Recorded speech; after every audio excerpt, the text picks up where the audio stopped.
À l'église du Plein Évangile Ebenezer Yeswanaweza, par exemple, la majorité des fidèles étaient habillés en blanc. Une façon pour eux de traverser dans la joie et de confirmer que tout sera désormais possible avec Jésus.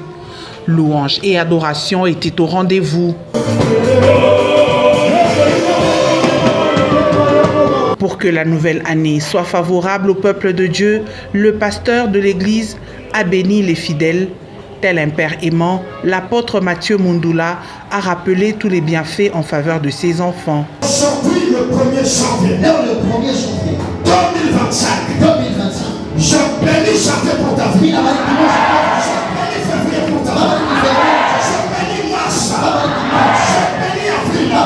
Je porte le contrat, la signature, la promotion, le mariage, la fécondité, que ce chose s'installe dans ta vie.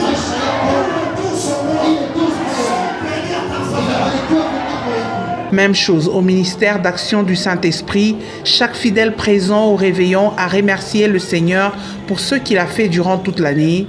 D'intenses moments de prière accompagnés de louanges ont caractérisé ce réveillon.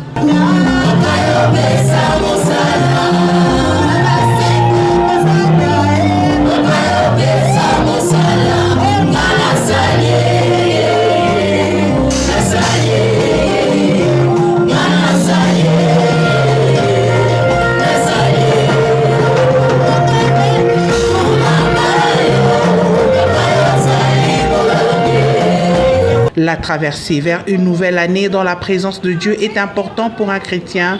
Le pasteur César Kaoudi donne le sens de cette organisation. Dans notre église de Nasi, la journée du 1er janvier, c'était une bonne journée, c'était une grande journée. C'était une journée de remerciement du Dieu de notre Père. Après avoir traversé 365 jours, ces 365 jours, ça n'a pas été facile. Nous avons traversé des moments de turbulence, mais le Dieu de notre Père était toujours au rendez-vous pour nous protéger. Bien que le monde des ténèbres ait préparé de mauvaises choses contre les enfants des Minas, la mort, l'esprit d'accidents, incidents, mais rien de tout cela ne nous est arrivé. Nous devons nous retrouver pour adorer le Dieu de notre Père, pour les remercier de sa protection, pour les remercier de ce souffle de vie gratuit. C'est pourquoi nous nous sommes retrouvés au rendez-vous aujourd'hui. C'était pour dire merci au Dieu de notre Père pour sa protection et merci pour tout ce qu'il prépare déjà pour nous en cette année nouvelle, qui est même l'année de la récompense divine. Des fortes manifestations du Saint-Esprit ont été visibles.